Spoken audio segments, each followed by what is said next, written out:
would actually happen. Sorry, John. And none of this would not happen without sort of, let me minimize this too for you guys so you don't have to see all the participants.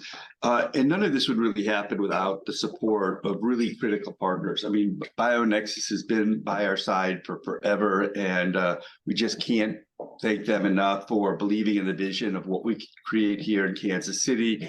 Health Forward has been an invaluable sponsor of these particular forums so that we can have the community and multidisciplinary dialogue and input that we get. UMKC and NextGen and Frontiers have both been sort of key partners that allowed this entire initiative to be able to go forward. And, the vision of UMKC's Healthcare Institute for Innovations and Quality is we truly want to create Kansas City as the place that's delivering the highest value, most equitable healthcare in the nation. And, we believe that will happen by catalyzing and facilitating multiple stakeholders collaborating together to really redesign how we think about and deliver care to improve its quality and value. The genesis of this came by the sort of taking advantage of the opportunity for healthcare delivery to have to change. And, there has been for forever a cry to move from volume to value-based healthcare. But, Medicare in the Obama administration really accelerated a lot of that with the vision that essentially all of Medicare would be value-based reimbursement. It took a small hiccup from 2016 to 2020. I'm not sure why, but price must have had something to do with it. And again, there's a resurgence in this. And, the reality is that, I work at Truman, now University Health. I work at St. Luke's. I've visited multiple health systems, and very few health systems actually know how to redesign and rethink about care delivery to improve its value. But we thought if we could create a regional collaboration where multiple providers were sharing and learning and collaborating, where the payers were sharing and working side by side with the providers, where the purchasers and the people who are actually purchasing healthcare through insurers, the research and the community itself could work together, we would be in a really good position to prepare for the shift from volume to value. And so our stool sits on really three legs. One is regional quality improvement projects. And, the first two projects launched were around the opioid crisis in the ED and around transitions of care, because those were what the hospital said to us are key challenges for them. And, it takes a long time to build trust and to demonstrate a return on the investment in a program like this. And it's very unique. I mean, this doesn't exist in Boston, Chicago, Dallas. I mean, I know nowhere else in the country where you have very competitive healthcare systems really collaborating to improve quality and equity. And so this is a unique thing, but it takes a long time. So we've started with several projects where we could sort of rigorously define what is the benefit to each of the hospitals, to the payers, to participating in a collaborative like this. A lot of our provider organizations and even our researchers haven't really studied or understood a rapidly evolving science around implementation, and changing practice is incredibly difficult. And we have created essentially a Cliff Notes, I say Cliff Notes, like some of you are my age in the room, so you know what that is, but it's amazing when I talk on routes, nobody knows what that is, but a very condensed TikTok version of implementation science, so that people could even understand the constructed framing for thinking about understanding the challenges, the barriers, the facilitators for changing healthcare practice. Because those who are physicians in the room know that as soon as we graduate with an MD, we've been anointed by God with infinite knowledge and wisdom, and we don't really need to change the way we've always done things. But in reality, it's very, very hard, and there's a science about it. And Tracy and Danielle have really led that effort to try and customize an action-oriented curriculum that could help us and help our providers do better at changing care. And then we have our IQ forums, and that's what this is. And, we have tried to tackle, they used to be monthly. During COVID, we decided to switch to bi-monthly meetings where, we try and tackle sort of key issues that are challenging the community and where we could get the perspective of, providers and researchers and community-based organizations and payers to try and understand, what is it that we should be thinking about. And, today we're trying to talk about promising regional strategies to achieve health equity. And, I did not build a lot of slides about the problems in the inequity in healthcare in our country. It's deplorable. This is life expectancy. If you look at, maternal health, which is likely to be our third quality improvement project, we have by far the highest rate of all industrialized countries in maternal health, whereas the rest of the world is having reduced maternal deaths. Ours are increasing. We have racial disparities seen almost nowhere else. And the growth in maternal deaths is growing faster in the Black and the Native American populations than in the Caucasian population. So this is a huge, huge problem. And, it was really highlighted in the Institute of Medicine report in 2002 that, invested in trying to really understand the inequities in treatment. And they ultimately concluded that healthcare disparities remain even after adjusting for health insurance coverage, income, education, healthcare system characteristics. All of these could be potential confounders of the association between race and outcomes. And when you adjust for all of it, there still are marked inequities. And it came to the conclusion that racial and ethnic minorities clearly receive less than high quality care in America. And, why might this occur? And it's complex, and I can't possibly go through all of it. There are much more there's people than me to talk about this, but at a very high level, there clearly is structural discrimination, redlining, inequities in education and opportunities, the health insurance infrastructure of our country, not having universal healthcare insurance. There's a lot of things, but in particular, the environment and challenges that minorities face create sort of persistent discrimination that a number of people have really identified lead to very adverse physiologic and psychological stress that advance disease and lead to racial disparities in care. But even among those who present for care, there are challenges in physician decision-making that multiple studies have documented. And, it's been coined implicit bias by physicians. But, it has been shown that the identical case presentation to physicians presented by Black and white men or women, recommendations for treatment differ. And, this leads to the differences in care and can also lead to racial disparities in outcome. And there are even more sort of subtle challenges because, this sort of envisions a very paternalistic model where the doctor says to do something, the patients always do it. Now, I don't know about you, I don't always do what my doctor says. And, if you think about the differences that could emanate from implicit bias and physician patient communication, you can get very negative reactions for patients with different cultures or insensitivities to the patient's perspective of things. And that also can lead to racial disparities in care. And so can this improve? How we think about this is a huge challenge. Obviously, the entire country's thinking about it. Certainly there are obstacles with implicit bias. There are communication barriers and nonverbal behaviors that lead to healthcare disparities. And so some are starting to think about how do we re-educate, sensitize, sort of develop control strategies to mitigate this implicit bias in the hope that this could lead to individualized care and equity. Similarly, the social determinants of health require very creative thinking about overcoming food, housing, transportation, security barriers.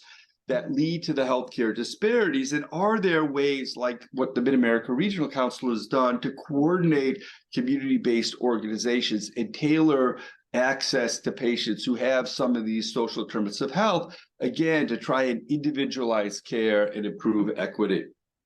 So I'm going to turn this over now to Dan Crenshaw, who's going to introduce this presentation, which is, I think, emanating from a lot of the seminal work that the Kansas City Healthcare Collaborative is doing to try and first document and then hopefully ultimately change the way we approach care and racial inequities in care. So thanks so much.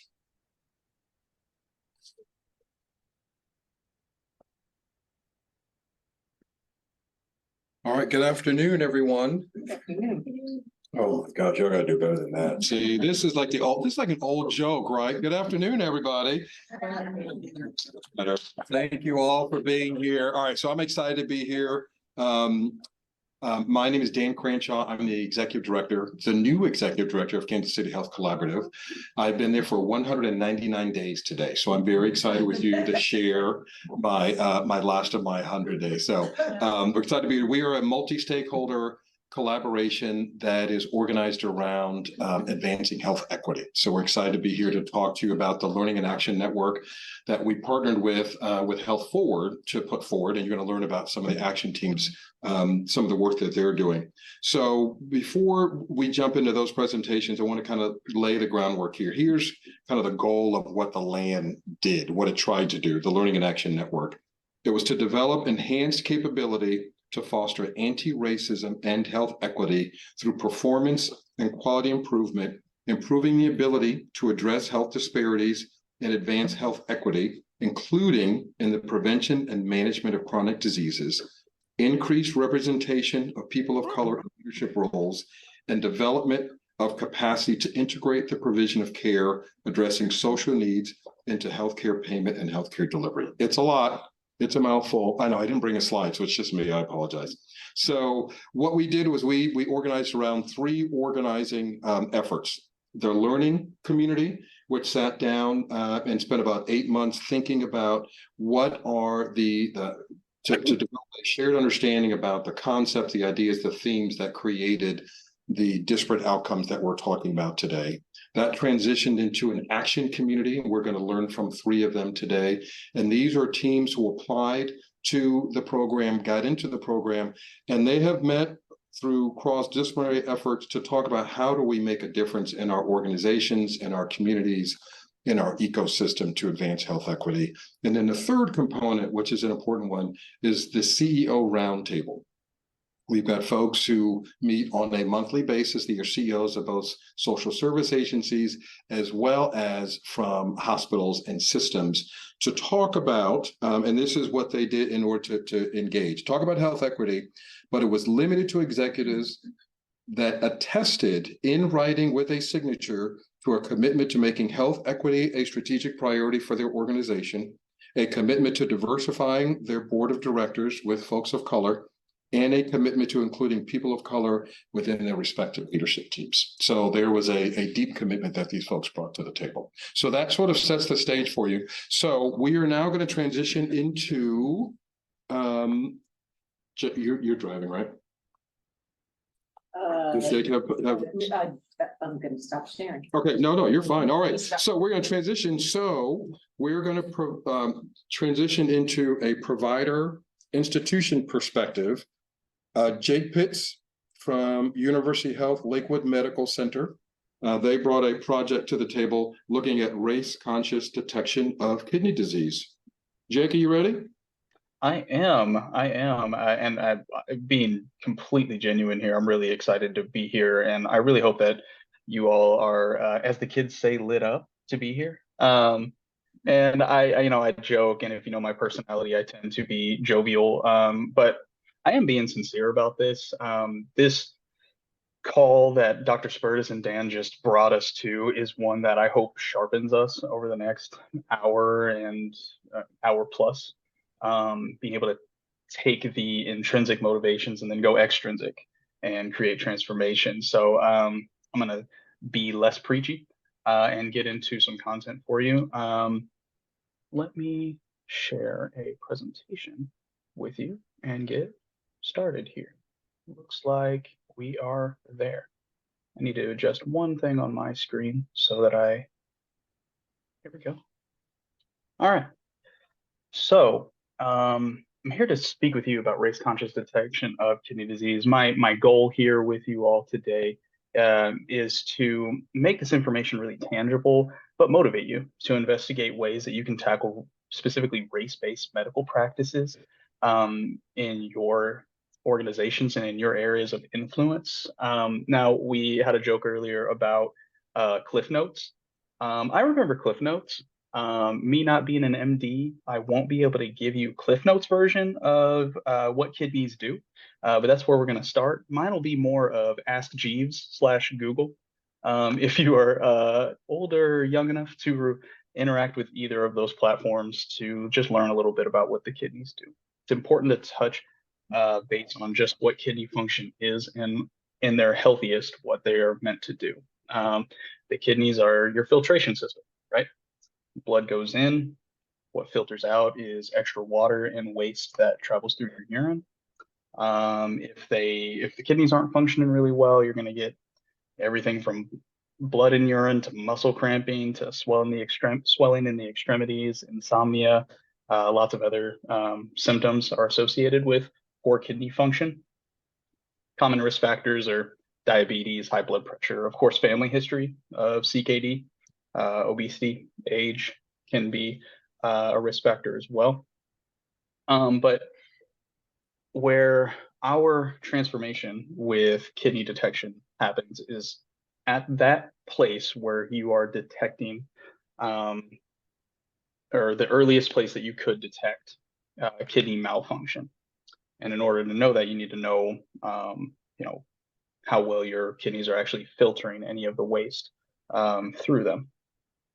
And that particular rate of filtration is commonly known as glomerular filtration rate. It's something that can be calculated. Now, the most common way that folks will do this is estimated glomerular filtration rate. It's an equation that estimates your filtration rate of your kidneys by your creatinine level, age, gender, and race, which we'll get into more in a moment. Now, I've done my summary of this before with folks, and their very first question is estimated. Should we be estimating this? And it's a fair question, right? If we're talking about someone's health and the performance of one of their major organs, should this be left to an estimate? Well, reason that term estimate is there is because there is a differentiation. There is a measured way to score your glomerular filtration rate. Commonly, those measured forms or those more specific ways of calculating this have been considered to be more time consuming and more expensive, honestly. So this equation of estimated glomerular filtration rate works to bring all these factors together and give you a score, usually up to 120. Letting you know how your kidney performance is. Typically 90 and higher is pretty good. 60 to 90, you're getting a little bit into some area of maybe early stage kidney disease. 15 to 59, you're looking at average kidney disease, and below 15, you're looking at kidney failure. So again, I want to be honest about how there are medical professionals in our very midst right now who will give you more information about this. This is how I've learned about this over time to be able to speak on my organization's transformation in this particular area. So it is difficult to get, actually, no, here's a better way to say it. Some pros and cons with the EGFR equation, as it's commonly known in short form. Pros is that it's time efficient, it's cost effective. You can get someone's creatinine from a urine test, and then you can plug in all of the other factors that you know about someone to be able to get this score. Therefore, you don't need to go to maybe a more expensive blood test or other forms of testing. Cons is accuracy. The EGFR equation is typically not as accurate as CKD-EPI, and we'll explore that in a second, or cystatin C test. And it may actually miss early stage detection of kidney disease as well. Now comes to the heart of what we're talking about when it comes to being more race conscious. As you see here on the screen, to the right is actually a really good example of where we experience disparity in kidney care, specifically for our Black communities. As you can see with these red arrows and these green arrows, what we have here is the assumption that if a person is identifying as Black and you are plugging their race into this equation, you are creating a coefficient or a higher rate or a higher score in that particular domain of this equation. And what it's doing is creating grounds for disparity in just even calculating someone's kidney disease and their kidney function. This coefficient, this way that this equation's been adjusted based off of someone's race, specifically our Black patients, are moving from the assumption that Black people have higher muscle mass and can generate creatinine at a higher rate than other races. Things that are largely not entirely proven by science, and therefore are likely a nexus point for kidney disease and kidney detection, and therefore treatment in our Black patient base. It is starting to be, or actually not starting to be, it's actually becoming rather proven that this very equation is one of the things you could point to when it comes to the fact that our Black patients are developing chronic kidney disease at 3.5 times more the propensity of our non-Hispanic white patients. Our Black patients have a 7.5 time risk for end-stage kidney disease. These are all figures from National Kidney Foundation. Black patients are 2 times less likely also to receive a kidney transplant, while also waiting on the list for a much longer time than any person of any other race. And while waiting, our Black population is going to spend twice as long on dialysis, just waiting for donation of a kidney. When we talk about this one equation creating all of that, what we are talking about is race-based medicine. Oh man, sorry, for some reason, my screen is there we go. All right.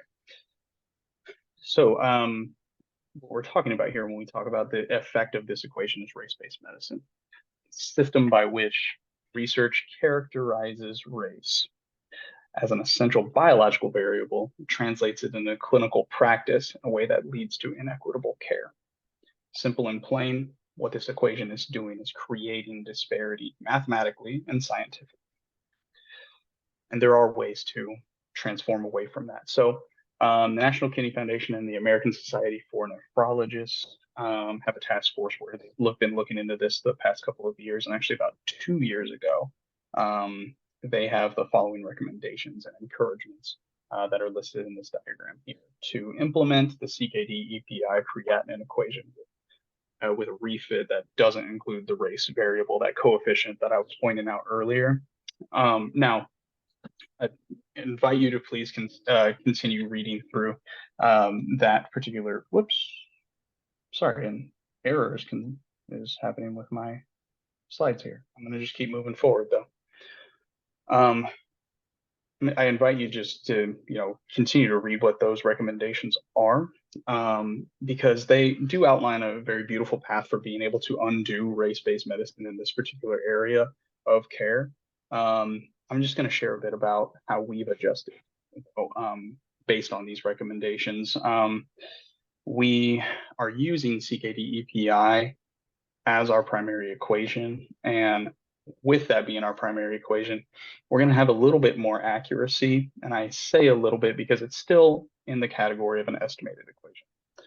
But what we're able to do is get into a area of someone's score, and if they are near, what we calculate to be early stage or worse, then we're going to do what's a more measured version of kidney testing. So looking at cystatin C and seeing more specific, accurate what someone's kidney function is like. So the results, and this is unfortunately the malfunction that I'm having with my slides now, is they doesn't want to keep the results. It's just kind of blinking.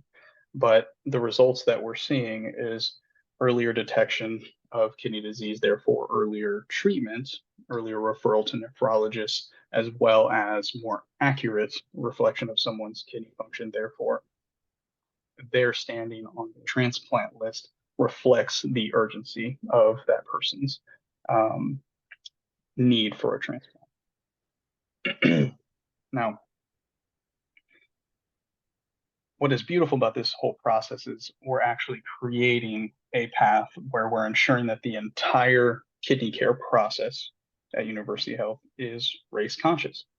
And what we're meaning by this is we're understanding how race should be respected, honored, and treated when it comes to kidney care. So rather than being race-based, and as you can see in this diagram, being race-based is in this category of where somebody's race is ill-defined, and there's this inference that there's biological significance just simply because of being a part of that race, not based entirely in science.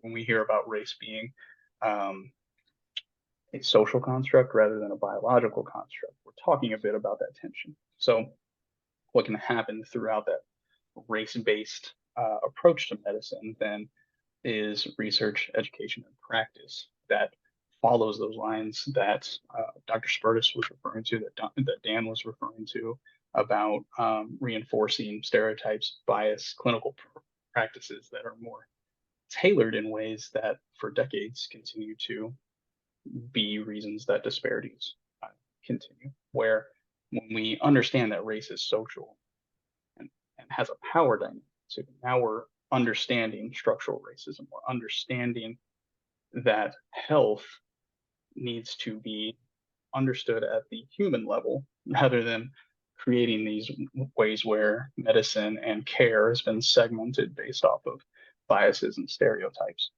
in science. Therefore, we can reduce health inequities. So I'm going to start winding down. What makes this particularly promising is when we're talking about systemic and institutional racism, race-based medicine is absolutely in those categories. If you hear and hopefully feel anything that I'm saying today, it's that being able to face race-based medicine practices is a direct way to undo racism in research and education and in practice. There's power when we set our collective attention and resources on doing this together. I'd invite you to think about where race-based medicine practices and education are existing in your areas. There is an article that I would love to share with you all. I'll put it in the chat here in a second. I've also sent it to Patricia McDonald, and so if we want it shared via email, would love to help you get a hold of it. But there are articles out there, and there's one that I particularly like from a collection of physicians who have studied this matter together. And this article is about moving away from race-based to race-conscious medicine. And it has this diagram as well as a whole rubric of other practices that are out there that need to be undone or shifted and transformed in order to be more race-conscious. The way race has been understood and honestly disrespected in medicine has put lives on the line, and it'll continue to put lives on the line unless we decide to do something different about it. So my heartfelt call to you as I move to wrapping up is consider what you do. If you are in a specialty, think through, are there algorithms, are there equations, are there processes that are the nexus point of institutional racism? How do we transform those, whether it be in the science or in the way that we socialize with our patients. And yeah, you'll be a part of the anti-racism team by doing so. I'm going to stop sharing for a second. I understand that later today we're going to have Q&A time with all of our presenters. I apologize. My afternoon looks a little different, so I'm going to leave just a tiny bit of space here. If anybody has any questions or comments, I'd love to field them briefly. And I just want to say again, thank you. I genuinely meant it earlier. I was really excited to be here today, and I hope that today really energizes you. Well done, Jake. Thanks very much. All right, we do have time for a couple quick questions for folks. Do we have anything in the chat we want to throw out? No questions. The link is provided. Okay. The link Jake mentioned is right there in the chat. But no questions have come up. We do have one. Dr. Yeah, Curtis. I'd be curious how University of Health has chosen to sort of implement and act on. Was it just updating the way that estimated GFR was calculated, or was there additional education? Did they create new population-based strategies to identify those patients who had previously been categorized as having better renal function than they did, and what preventive strategies they do to act on sort of more accurate estimates of kidney function? You hear that, Jake? I did hear that. Great questions. And I'm hearing it along the whole line of the spectrum of care from inpatient to outpatient, which is beautiful. Exactly what I'm hoping that people put their minds to is like, okay, hey, this is interacting here, but you're going to have community-based knowledge. You're going to have provider education happening here. And us being a teaching hospital, we're going to have residents who are going to be learning about this as well. So I actually just spelled it out in an answer there with our community health teams. I know they're in a process of learning more about this because in conjunction with the Kansas City Health Equity Learning and Action Network, that was the focal point of our project. Was thankfully we had a nephrology department that was very motivated to make this change, and so we thought, all right, let's lean in with this Learning and Action Network opportunity. Let's make this transformation, and let's think through, okay, how do we continue to scale this? Because we do have all of those layers of residency education, provider education, and community health information, all of this. And that's our responsibility too, is to be able to affect the training of the medical professionals all the way to how do we knock on doors and let people know. So transparently where we are now after getting through the transformation itself, setting up the processes and getting a good amount of data over the course of the project is thinking through, all right, now how do we scale it to the community education and health aspect and things like this. So started with changing the algorithm, and now it's got to think about scale. Good job. All right, Jake, we appreciate you. Great presentation. Thanks so much. Take care of yourself. Thank you. Okay, so as we move along, we've got, we're looking at this from a number of different perspectives. So now we're going to transition to the employer perspective. Centris Health, KC, Nebraska Furniture Mart sought to leverage health equity by improving hypertension and diabetes. So I now turn it over to Noelle King-Whitlow. Thank you, Dan. So I'm, as Dan said, I'm Noelle King-Whitlow. I'm with Centris Health of Kansas City, and I'm going to be sharing work done in collaboration with Nebraska Furniture Mart on health equity and improving hypertension and diabetes. So thought maybe, I don't know if everyone knew who Centris Health was, just would start there. I think we all know who Nebraska Furniture Mart is. So I'll start with Centris Health. It's an integrated clinical network. We currently have Advent Health, North Kansas City, and the University of Kansas Health System with many independent practices. So we have about 2,300 clinicians, actually a little more than 2,300 clinicians. Centris Health of Kansas City serves as a direct-to-employer healthcare provider and exclusive provider network with Nebraska Furniture Mart. So this really allowed us to have a unique relationship with them and allows us to collaborate beyond a typical traditional purchaser experience. And we really felt like if we worked directly with the employer and their employees, we could provide insights and assist in designing interventions that act to solve disparities and inequities that exist and potentially lead to improved diabetes and hypertension outcomes. So we chose to focus on diabetes and hypertension based on the widely accepted evidence that there's disparities in the general population. As we initially met with Nebraska Furniture Mart, we spent a lot of time discussing and reviewing data with them, and they were really all in from the beginning of this work and have been a great partner throughout this work. So our team, it was multidisciplinary, and you can see us here. We had business leads from Nebraska Furniture Mart, from Centris, we had clinicians, data analytics support, and we had coaches from Health Teamworks and a wonderful project manager from KC Health Collaborative that supported us. All were a value add there. As we dug into this, what we identified quickly was that we had a big opportunity around just routine care with primary care physicians or PCPs. So we knew our longer term goal was going to be actually hopefully impacting outcomes of A1C control and blood pressure control. But our immediate goals was to increase NFM's population that was accessing primary care by about 10%. That was our goal. And also increase NFM's population around accessing recommended care for patients with hypertension and diabetes by 10%. So that was the first leg of work we knew we had to tackle. So the team, we had a lot of collective knowledge. We knew we had to better understand the lived experience from our NFM population. So we started by enlisting 10 employees from Nebraska Furniture Mart to participate in sharing their healthcare experiences and what that's been like in the Kansas City area. NFM was great in that they set compensated time for them to be able to join us in a facilitated session and us gain greater insights into their lived experience.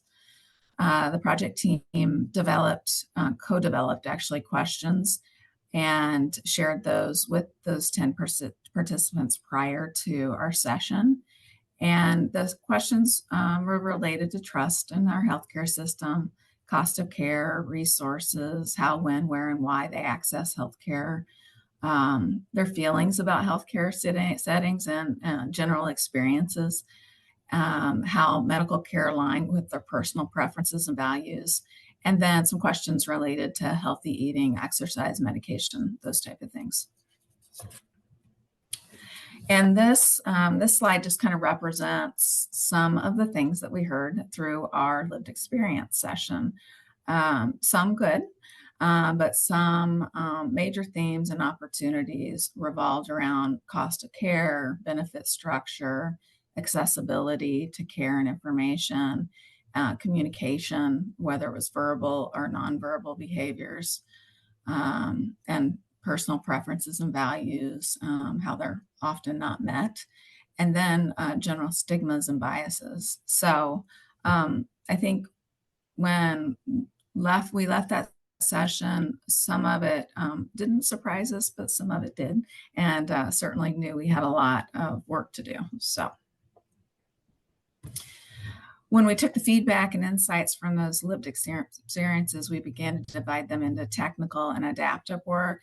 The adaptive change we knew was going to be more complex. It would take longer to implement, and it would require learning, changes in habits, perceptions. So we knew there was a fair amount of work that would take some time. But on the other hand, we knew there were some technical changes that were a little bit more straightforward, quicker fixes that we could tweak some existing processes and how we were doing things.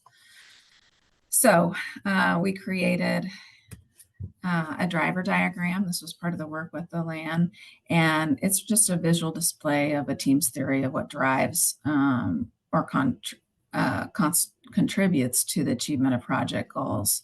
It helped our team frame up drivers, change ideas, and really throughout the work we did with LAN, we modified and continued to update the driver diagram Secondary drivers change ideas based on what we were learning through our lived experience session, through the Learning and Action Network and the CHILAs and the different things that we experienced there, and also just taking some deeper dives in the data. So this kind of kept us focused.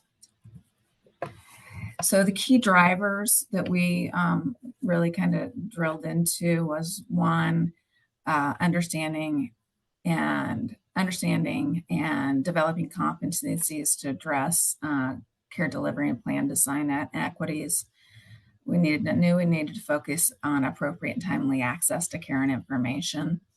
And patients' health screening and self-care was also another area of focus, as well as providing equitable patient experience. So we knew those were for areas.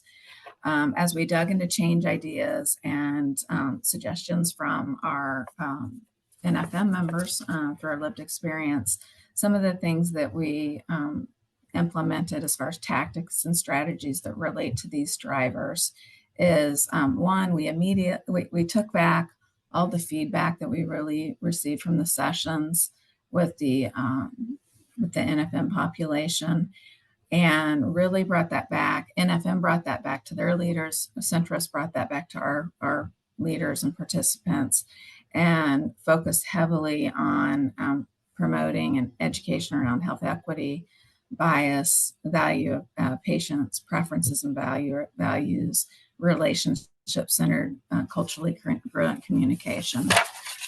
And then the other thing we heard from our session, lived experience session, was that people wanted to be able to easily identify clinicians of like race, ethnicity, gender, and language. So I began working and updating our clinician directory and search engine to become easier to navigate and for people to find clinicians of their choice. So that's work that we've started and continue to improve upon. Other tactics, ensuring that patients understand the value of their primary care clinician, and that they ensuring that they have access to primary clinician of their choice, and that they also know where to go for care when based on the acuity of their healthcare issues. So a lot of education efforts focused there and continue to be there. And the other piece I would say was also ensuring that those NFM employees, our patients with hypertension and diabetes, have access to routine care, and they understand the value of chronic disease management. So efforts put there. We've partnered with some community resources, the American Heart Association, around home self-monitored blood pressure, and continue to. And the other piece, as we were looking at data, what we recognize is we had some opportunities there relative to race, ethnicity, language, social determinants to continue to collect data, but also close gaps there. So we can have a more complete data set when it comes to the measures and subpopulations and identifying disparities. So work continues on there. And the last piece and tactic that we've focused on and continue to focus on is the Nebraska Furniture Mart employees, our patients, really educating them on the expanded network. There was a lot of feedback around certain specialties like behavioral health that we know we needed to expand and work on. So expanding our network as well as communicating that effectively has been an area of focus. So our results, in a pretty short amount of time, really, we saw about a 15% increase in inactive patients accessing primary care, and a 16% increase in patients with hypertension accessing routine care. And we continue to work on all of this. None of this was as much as we thought we could knock something out in 30, 60, 90 days. It hasn't really played out like that. We've stayed pretty focused. One thing we recognized is that lived experience matters. So really incorporating that and all of our direct to employer, and carrying that message forward with our centrist participants, as well as Nebraska Furniture Mart is pretty focused on how they are going to incorporate self-monitor blood pressure strategy in the workplace. They're also working on benefit design enhancements, and really continuing to create an environment for NFM employees to have ease of access to care, as well as healthier lifestyles. And we continue to, like I said, tackle all of some of those technical, but also the adaptive changes and challenges that have surfaced through this work. And that is all I have for you today. Thank you for the opportunity.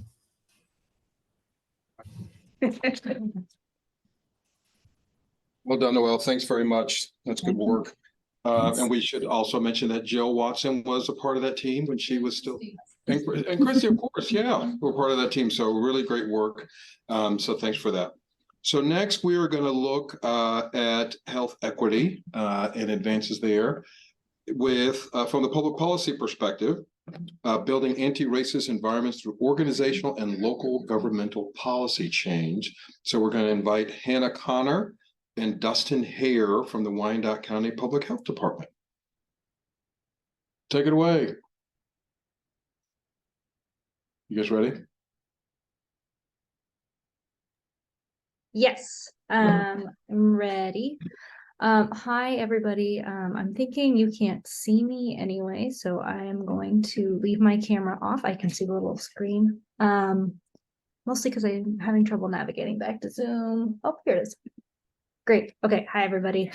Sorry for the last minute change to being virtual, but I appreciate you guys being here to listen to us talk. So this title, Building Anti-Racist Environments Through Organizational and Local Government Policy Change, is definitely a mouthful. But what this means is that we're really trying to figure out how we can build a strong resolution in our local government that will recognize and mitigate the harms of systemic racism. So I'm Hannah Connor. I am a social epidemiologist at the Wyandotte County Health Department. I'm joined by my colleague, Dustin Hare. He's our policy analyst, and he'll be speaking later on in the presentation. So our presentation to you today will start with some background and secondary data. Why did we decide to create a resolution in this way? Some of our strategies for making sure that folks far and wide in Wyandotte got a chance to speak. Some of the listening sessions, an overview of those. We're going to reveal our results, talk about our next steps, and go over some acknowledgements because we can't do this work alone. So here is a brief timeline of our project, understanding why racism is a public health crisis and how to build an appropriate resolution to tackle that. We started being in the Casey Land in 2022. Our old leader, Julianne, made sure that we were able to be a part of that team. So that was really helpful throughout our journey. We started doing some of this research in early 2022, looking at some of the differences in health outcomes that we'll share with you in just a few moments. We made sure that our community partners were on board with this. Then we held our community sessions, shared with stakeholders, and eventually we would like to be able to present this to our local government. As of yet, we still have not had an opportunity to do so. So next, I want to just cover some of the background research that led us to wanting to do a resolution of this nature. So what we know is that redlining was a real problem in Wyandotte County. As you can see, a lot of eastern Wyandotte County was redlined, which means that it was designated as a least desirable area to invest in, to build in. It really had was given a bad reputation because of that. And because of these really predatory and discriminatory policies for lending, we found that Black adults in these areas experienced decreased access to mortgages and home renovation loans.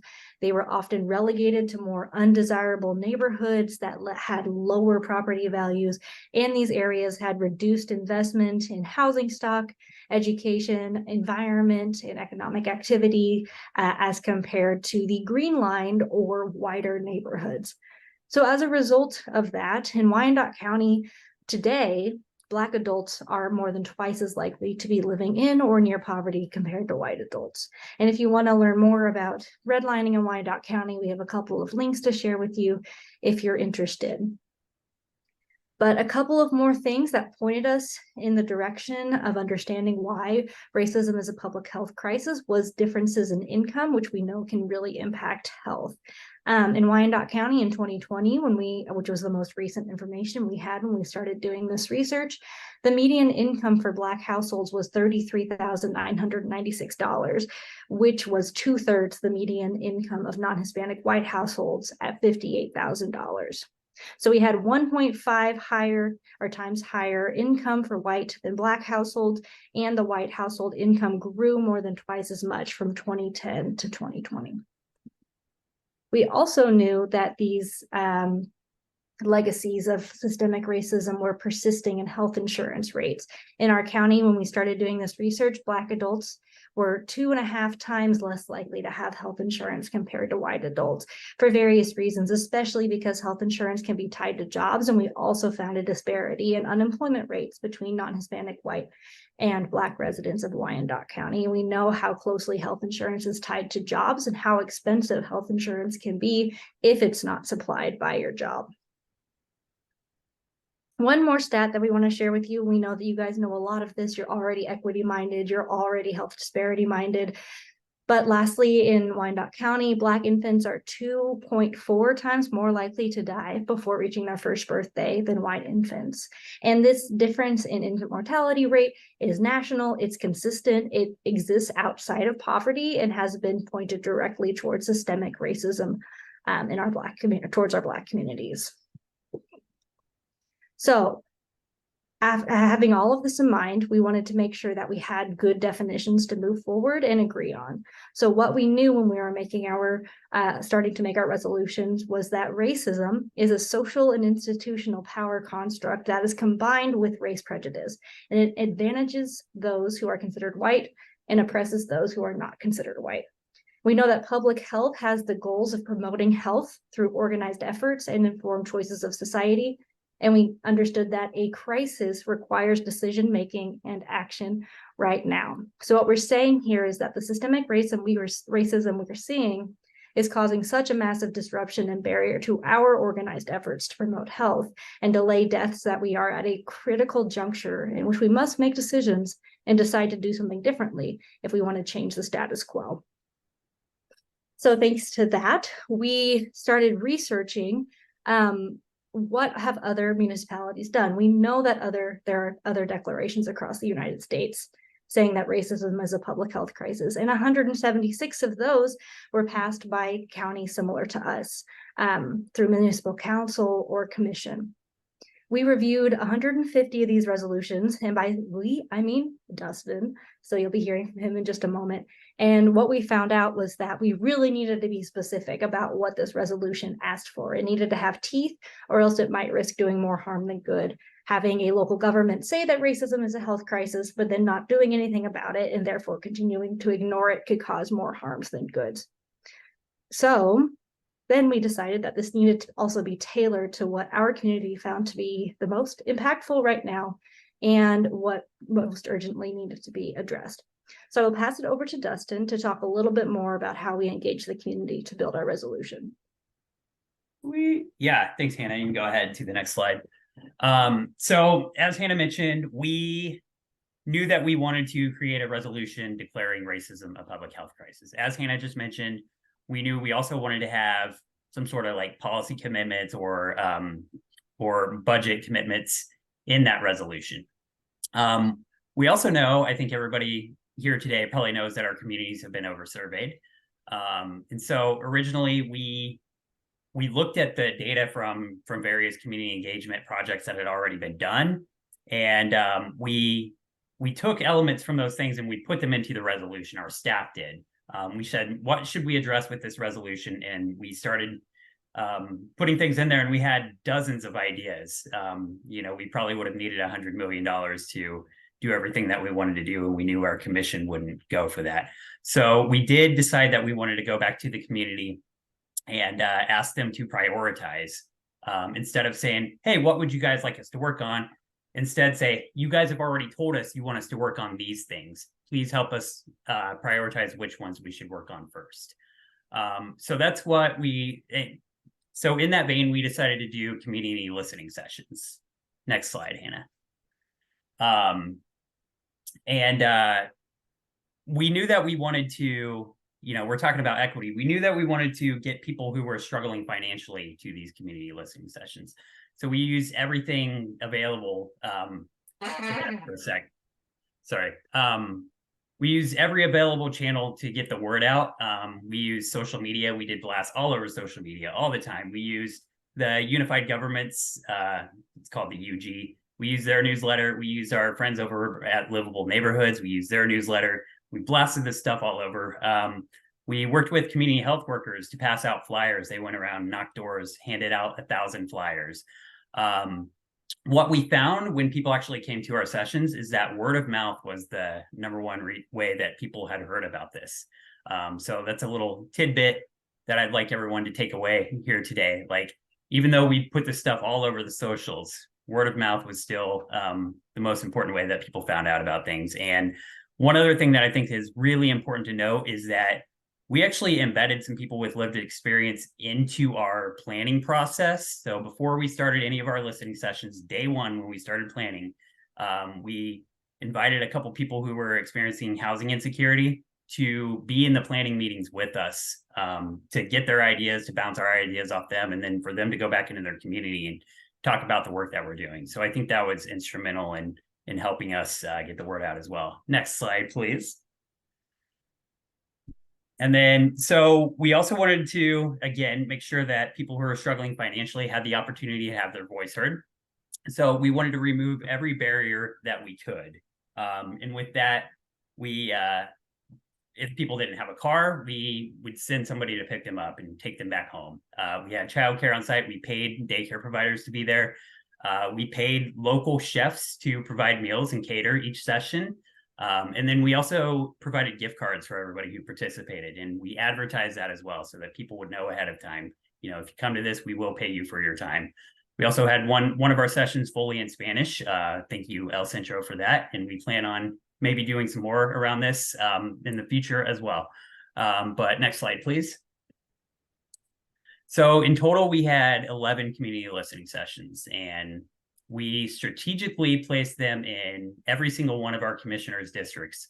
We didn't want the commissioners, when we present this to them, to be like, well, you didn't come to my district. So we nipped that in the bud early on, made sure that we went to every district, and we're glad we did. We got some really, really amazing, powerful feedback in some of the districts that we may not have gone to had we not been intentional about this. So that was really cool. We had about 150 people come out. And at first, we went into these sessions thinking we wanted to really protect people's privacy. And, we continued that as well. But we limited the number of staff in the room. We made sure that there were no cameras or video or anything like that. We knew people were going to be sharing sensitive information. They were going to be sharing pain and trauma. They may be sharing stories or information about people that work for the UG. We wanted to protect their privacy. After a couple sessions, we realized that people were really excited about being there. They were excited we were doing this work. They wanted to tell their story. They wanted to be seen. They wanted to be in community with us. So we kind of, shifted our perspective a little bit, and we started taking pictures. We still got photo release forms from everybody and made sure they were aware. But people were really excited to be doing this work. And, there were some tough stories that were told. There were some traumatic moments shared, but we were all in community there, and it was sort of beautiful. On the right side here, you'll see this is kind of our process that we went through. We had 36 different policy ideas. So when I said our staff started creating this resolution, we had all these ideas. we brought all 36 of these ideas to the community and we said, which one do you want us to work on? And so different groups would go around to these tables and they would read these policy ideas. And then a group of, I don't know, 6-ish people would discuss the idea amongst themselves, talk about what resonated with them. And then they would choose within that group, they would democratically select 2 or 3 of these policy ideas to put on this sticky wall that we had. And these would move forward and get a vote later. And so, you know, depending on how many people showed up to a session, we'd have 3 or 4 of these groups going around. And at the end, we'd have all these policies on the sticky wall, as you see there in the bottom right. And everybody would go back to their seats. Our facilitator did kind of a group session to say, hey, what really resonated with you? We talked about these things all together. And then people would go up and vote. They'd put tally marks on the policies that they thought were most resonant to them. And that's how we decided what we were going to put into our resolution. Next slide. So ultimately, what came out of this work was these were the results. We had a four-way tie for first place at the end of it all. Folks said that they wanted us to decriminalize marijuana. There was a lot of discussion about how the war on drugs had led to racist policing and how that's still happening today, how it's broken up families, et cetera. So that's something that they prioritized above everything else. The next 2 were around housing. Home repair was a big thing. Nearly everybody had something in their home, whether it's a broken appliance, a window that needs fixed, a hole in the floor or wall. People really wanted to see home repair funds. The next one was tax sale relief. So what happens is once somebody falls behind on their property taxes by 3 years, they become tax sale eligible, or in other words, their home gets auctioned off. And what we know is that this happens mostly to elderly or disabled people who are on a fixed income.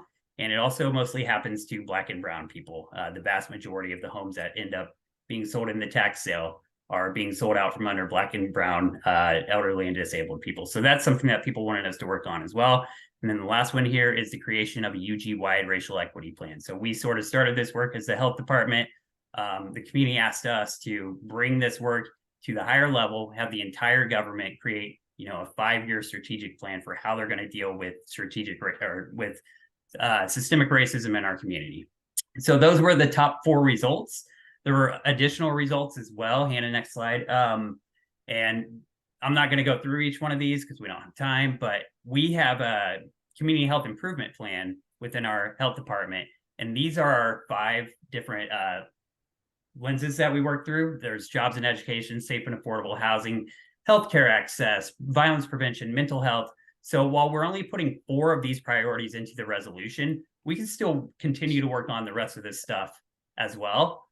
So that's pretty cool. That's something we're going to make sure that we continue to address some of these. Next slide. So our next steps, I'm almost done, are we've already created this resolution. We hope to go in front of the commission last April. That was pushed to May. That was pushed to June. We still haven't gone in front of commission. So we're looking for other ways to do this work since we haven't gotten the commitment from our government yet. We're looking for funding. We're hopefully going to find some funding around one of these pieces real soon. We got something in the hopper. We're talking with community partners. We're talking cross-departmentally to see what we can do without the resolution, but we still are pushing for that resolution. And I heard yesterday maybe we'll go in front of commission in January. So we'll see. But we're doing everything in our power to make sure that we don't let our community down. Next slide.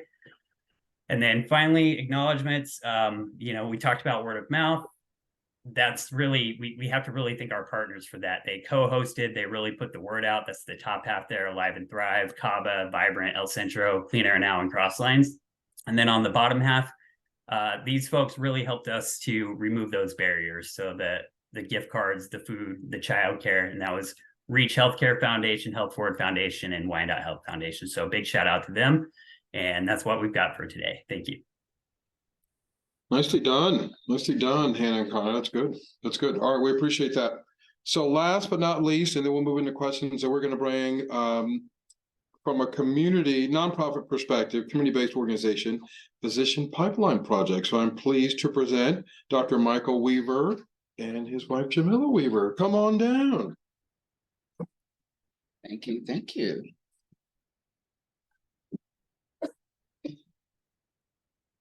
Want me to grab it for you?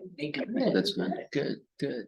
All right, so thank you all very much for having us come here. We're gonna go, I know we're a little short on time, so first I want to tell you just a little bit about our nonprofit Mission Vision project. So our goal is to increase the number of underrepresented minorities that go into healthcare careers with a focus on medicine. You can see here in the lower left corner, we've been having what we call critical mass gathering conferences, where I've been working with all 3 medical schools in Kansas City for the past 18 years. And we get all the underrepresented minority students from all 3 medical schools, as well as all the underrepresented minority physicians in the community together in what we call a critical mass gathering. This one, we have about 120 pre-med and medical students together with about 50 physicians to create this sense of belonging and community. You can see our tagline here is that if you can see it, you can be it. We want to get healthcare on the radar of students at an early age. And we've also, besides doing critical mass gatherings for medicine, we've expanded into nursing and looking forward to expanding into pharmacy and dentistry. One of the things we'll talk about more in a slide or two is about taking kids at the high school level. This is kids from Sumner, and helping them build a better resume. This is a visit at MRI Global. So why do we do this? Well, the bottom line is that there are health inequities everywhere. We want Kansas City to be the metro area, to be the best and healthiest city it can be. We've already talked about healthcare inequities, and the research has shown, as we've talked about here, John talked earlier about trust and the importance of trust. So this is kind of provider based. We're focusing on African Americans and Blacks, Hispanics, and Native providers and students to try to get more of them interested in medicine. You probably already know that only 6% of all physicians in the United States are African American, and only 2% are African American male. So that has that plays into the issues of trust and going to get your health exams and stay healthy. A lot of challenges, low awareness of schools and option, a lot of underrepresented minorities, their idea of being successful is to be a Patrick Mahomes, which is great if you can do that. But besides sports, healthcare is a valuable option. Finances, and then last of social capital and support to be qualified to go to medical school. How do we connect? We connect with the 3 C's: connecting, coordinating, collaborating, which is what we're doing here, what all of you all do. You've heard with the LAND project. And again, we provided these events. This has been going on for 18 years now that we've been doing this work, collaborating with the medical schools. And also part of our project is to collaborate with community leaders. So specifically for the LAND project, we focused on trying to increase interest in going into medical school with 2 high-performing high schools in Kansas City, Sumner and Lincoln. And there were 2 primary drivers that we used. One was student focus, to make them the best and highly qualified applicants for medical school. And the second is the community focus, because again, one of the problems with being able to go to medical school is the finances, right? So we wanted to raise community awareness and help people understand that, even if only 10% of your workforce, this is a workforce issue, if only 10% of your workforce is African American or Hispanic or Native, those all are victims of healthcare disparities. And so that actually draws up the cost of your insurance for those employees that you have, and they have more days off work because they're sicker, et cetera. So there's a very important business case for doing this from a community standpoint. And I will let my wife talk about our drivers. Okay, so our driver diagram also changed a lot through the process, but as we were talking about here, there were 2 primary drivers in the work, and one of those was student focused and the other was community. You keep in mind this picture here in the corner, that's one of our students at Sumner who was actually accepted to UMKC Med School, and she is flanked by 2 students who are in their med students as we speak. And so part of that work of the bringing the individual, the primary driver about working with students was actually showing up in the high school So there was did a lot of data collection, some qualitative with working with the counselors at the schools and the administrators to get an idea of what are the gaps and what would students need if we're going to do this work of helping them see themselves in medicine.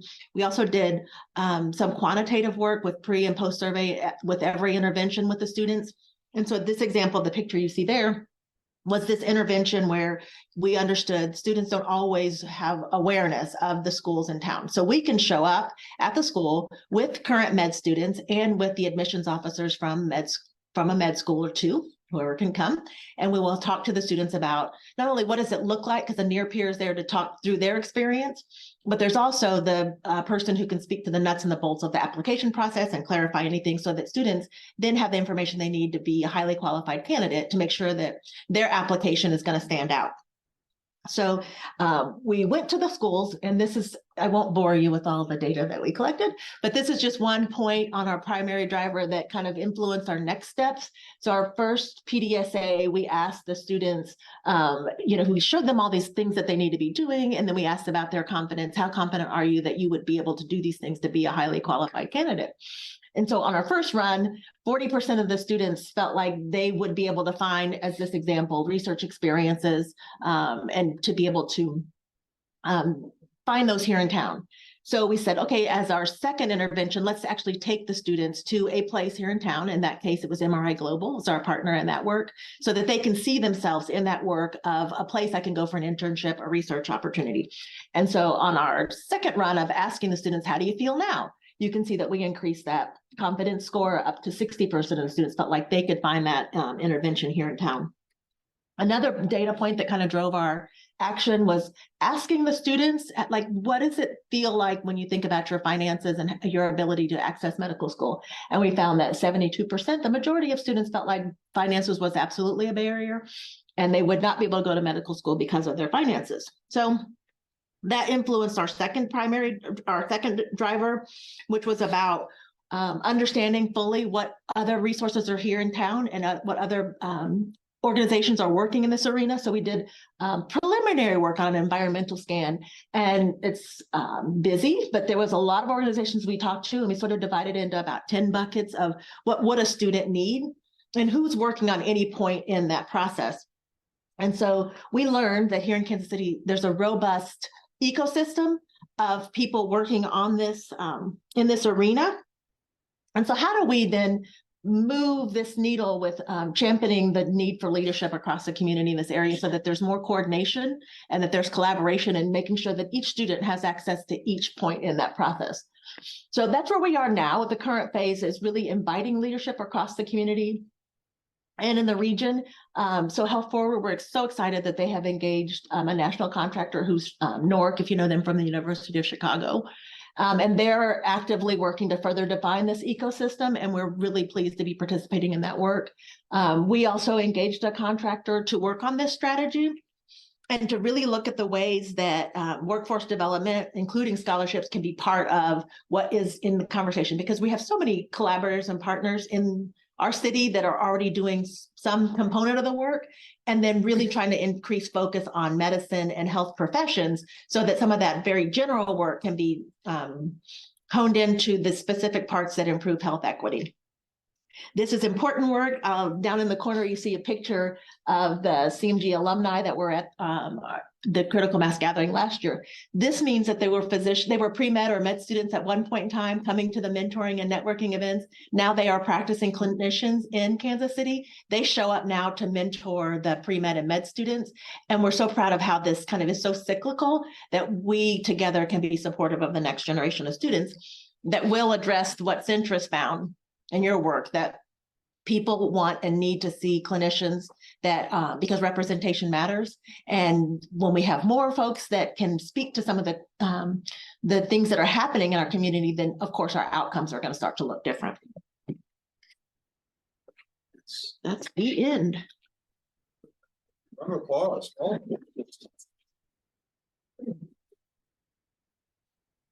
well done. All right. Good work. All right, so thanks to all the speakers. So as you can see, we had 15 teams doing that kind of work. And so there was a lot of work, and What's connected to it is there's coaching that was involved, and so coaches worked with all the teams to help them advance their work. There are also care teams we had on site because some of these discussions were awfully challenging for folks, but you can see that folks really are leaning into action. So it's been nice to see. So I guess I feel like this, so not to date myself, I'll pull a John. This is like Johnny Carson visiting, I'm the visiting host. So see, some people laughed, people are like, wait, what? So anyway, yeah, see, but Jay Leno shows up every day. Johnny Carson would like take a month off, and he'd take remember he'd disappear for like a month. Jay would show up. That's right. That's exactly right. I was going to date myself. It wasn't Jay. I was going to say it was. If you like. Yeah. Oh no, I'm happy to do that. Whatever you want me to do. So questions and answers. Do we have some? Do we start with the chat? Do we start? You want to start? Well, how about we start with in the room? Any questions for any of our speakers at this point? So how do you see KCHC evolving? As I understood it. No, that was good. I thought we were going with the speakers. You came at me, but that's good. I'm ready. It's a fair question. Go ahead. Oh, no, what's the question? No, I mean, first there was sort of no infrastructure to even understand the magnitude of the problem. So there was a lot of effort and intentionality in getting the providers in town to start even documenting, race, ethnicity, language, et cetera. And it seems like a lot of progress has happened. There've been a lot of initiatives to do that. I'm not sure where the analysis is going and how that's informing the next step, moving from description to action. And so I'd love to hear sort of what's the vision, and I would like to hear all the participants describe that. I mean, I sort of am amazed by what Centris is doing like that. That's really innovative and interesting. And I understand it takes years to see that bear fruit, but I'm really looking forward to it. But are there other programs like that evolving? How are some of the work groups sort of developing an agenda for the future? Yep. So it's a good question. So we continue to work with those, and it's part of the conversation. So from a KCHC perspective, as we lean into action, so part of our work is sort of aggregating some of the conversations that people are having. And so first of all, I should announce that Joe Watson is our incoming board chair. So we're excited. So you can feel free to jump in as well. As soon as I start tripping over, you let me know.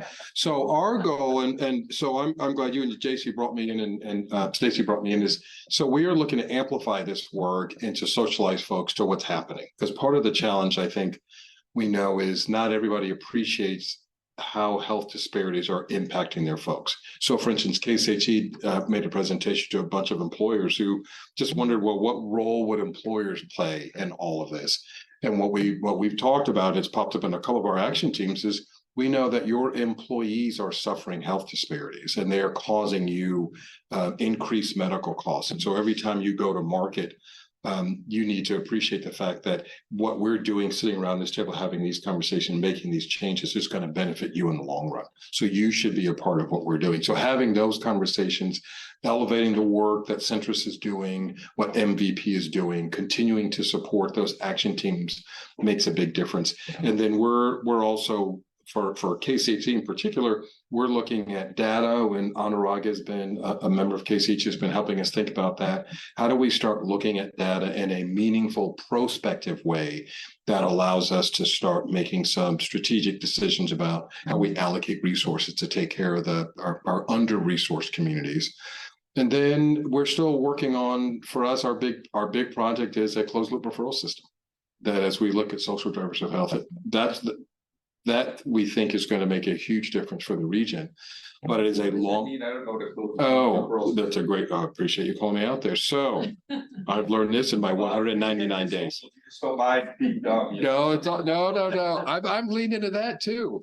So as organizations are looking to address social drivers of health, and this has become a mandate under CMS. And the Joint Commission is starting asking for this information. So if you go into the hospital and you are going to be screened for SDOH, if you test positive, there was always a moral requirement, but there's now a safety requirement that you need to be referred out to a referring agency to help you address that social driver, transportation, housing, food insecurity, that sort of thing. Before, it used to be someone would just give you a piece of paper and say, Dan, you need to go to the Jill Watson Housing Authority and they'll find you some space. And then maybe I make it down there, maybe I don't. In theory, what we'll have is there is a database where the hospital will put my name into a database and it will say housing, needs housing. And there's gonna populate information about what organization in the service area is going to be able to provide housing. And then that information is going to go to the Jill Watson Housing Authority. And they know I'm coming, I'm not going to have to be rescreened, and they have capacity to take care of me. And so then when I get there, there's going to be a database checkbox that referral has been closed. And so in theory, I'm going to have a better health outcome because we address that. So apparently that's been talked about for 25 or 30 years, but I've only been here for 199 days. So I am marching ahead. Well, by 200, you'll have it all figured out. That's exactly right. That's exactly. Is there, you know, space for more projects like this? Like, I mean, it was just really tip of the iceberg in terms of what the land projects were able to accomplish. And so I think there's some thought going on how do we keep that momentum going? And, you know, for me personally, I think that this is like the future of performance, that you have to have this on top of, this is just another part that goes into all the things that is, but there's still more learning that needs to occur for the rest of our population on how big a deal this is and really how much effort is going to be involved to uncover all the things that are impacting and all the messages unintentionally that are being sent to people that let them think that they should not be achieving, you know, their best self. And so just so folks know, there is, we are strategically planning Land 2.0, Yes. which we anticipate will kick off in 2024, June of 2024, with a maternal health focus is what we're thinking at this point. So there'll be another learning community, which will get started probably in the spring. Well, the planning will, and we'll kick that off. And there'll be another round of action teams. There'll be another cohort of action teams. So if your team was not involved in this one, you should definitely like plan to get involved with the next one. But I The sure learning hope is rich. you know, I mean, we're working with a lot of the MFMs in town and Missouri Hospital Association. I just sure hope you guys will collaborate with us so that we're setting one Yeah. team, Oh, one sure. message, one focus. We Yep. don't need competing initiatives. No, We need to no. be collaborating and leveraging all of our resources to make the impact. And Agreed. you know, I just we've been talking about that. Yep. I just hope before you get too far in the planning, we can participate with you, to at least share what we've discovered thus far. And Sure. so that'd be great. Well, and my sense is, having had conversation with your strategic planning, some of our members are going to overlap. So there's going to be clarity and We don't want consistency them on to that. get that messages are feel divided. You That's know, right. well, Agreed. there's not enough of us trying to make an impact, so we Yep. gotta work together. Agreed. So an example is the referral platform or maybe to talk about the. That's really important. Yeah, I think Roads it's wide. Yep. Yeah. Good stuff. Okay. And did you want to throw that out to those guys too? And TV Land, your question? I know you called out KCHC. Well, you're the moderator. I thought you would farm it out. Oh, that's fine. All right. Leader always defers to others. Oh, It's that's in pretty the good. chat. As I look at the clock, we do have questions, one or two questions in the chat that We'll might just- be able to be answered. There was one for Dr. and Mrs. Weaver. Have you ever consider partnering with the Casey STEM Alliance? There was one question in the chat. Yeah, that may be answered already, because that, I asked that question right before you posted your environmental scan. I was like, but you can still answer, obviously.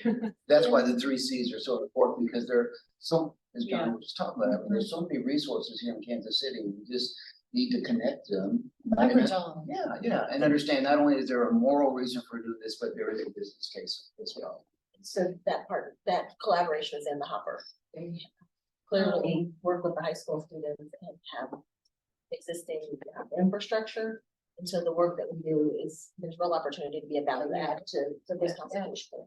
Yeah, a previous program, so I when I was in my former life, when I was in the School of Nursing, I was helping lead the what's called Casey Health Tracks. It was a $500,000 minority health project that was partnering with Casey STEM Alliance and Project Lead the Way to prepare students from underserved high schools to go into health careers. And so I guess that's where I knew of it. And wow, there's so many opportunities, especially with how you guys go further into, you know, the near peer and get medical schools involved. Like we were a little more health professions and more broad. And I thought, wow, what great ways to leverage each other's existing energies to, you know, maximize impact. But when I saw your environmental scan, I was like, okay, great. And that's beautiful. It's well done. But that's great that those continue, you know. Yeah, and you know, having the 3 medical schools here, we need more of our own students to end up practicing here. I mean, it's amazing. You take, look at the diseases that really impact underrepresented minorities, heart disease and diabetes. We only have one that I know of, African-American cardiologist in the entire metro area. And I don't know of any African-American endocrinologist. That's crazy, right? How are you gonna, you know, that trust that you're talking about, a couple of presenters talked about is very important for people, you know, talking about access to care. You've got to see people that are out there, so. Good work. Okay. There's time for one more question. Go ahead. Then we'll have to wrap up because Kaufman has another meeting in this room. And they told us, thanks, but you gotta go. Thanks. In the hallways. There was one text that just, not text, but that just came in. Is there a standard tool or form or questionnaire you are using to screen for social drivers of health? I'm not quite sure who that was directed to. There is not a standard form at this point, and that is something that we'll probably, but you're talking about that, Christy, next week. No, that is the goal. So CMS has issued their standards and the Joint Commission has pushed out their standards. So folks their job is just to say that they're doing a screening. Go ahead, Dr. Weaver. Yeah, I was gonna say, I think the EMRs kind of drive which one of those determines a hospital. And hospital. And it depends on how seriously they take it. So I've got a 16-year-old, took them to and then this will be the last comment, took them to a pediatrician, and they literally have a wipe off social driver screening. And I thought, well, how seriously are you taking this? So they give you the little wet marker and you say, are you concerned about your housing? Are you concerned about your food? Do you have a job? Do you have access to medicine? And I guess they assume you're going to hit no, and then they wipe it off and put it back on the counter and just carry on. So I think there'll be some discussion about how to handle that better. Because a part of me wanted to just hit yes on everything and see what would happen. Just wipe it off. I don't know for sure what you guys are planning, but I know John Fitzpatrick on our team has been aggregating those intake forms across a bunch of different ones, compare, figure out who's using what, with an eye towards looking at, even if people use different forms, how we can help have some common fields and make sure we're able to compare them. I don't know for sure how far along he is in that, but there's some. And we're talking to, we had coffee. Okay. He presented at the last member meeting, so we can chat about that. So excellent. And I'm sure people know, but like there are 3 standard, you know, validated tools that are used, but it's funny that the CMS requirements don't match at all to those. Right. So, you know, and people take them and tweak them, or they'll add one, a couple things, and they're like, oh, we need to add these. So I mean, they're pretty dynamic. Yep. Interesting. Great. Okay, so well, thank you, everybody. Thank you to HiQ for letting me host. Another round of applause for our speakers. Guys, great. Take care. All right. Dan, and thank you to Dan. Dan, thank you so much for running the meeting for us. We appreciate it so much. That was wonderful to have him here. Thank you to all of our speakers. We appreciate you so much. Thank you for saying yes. The work you're doing is so important, and we're so grateful for your leadership in this. And I know we're going to look better here. Oh, by next year, right? So, and again, thank you to our valued partners and sponsors, BioNexus, Health Forward Foundation, Frontiers, and UMKC. Thanks, everyone. See you next month when you'll get updates on quality improvement from the Healthcare Institute for Innovations in Quality, December. Thanks. Bye-bye. Thank you. Good to see you too.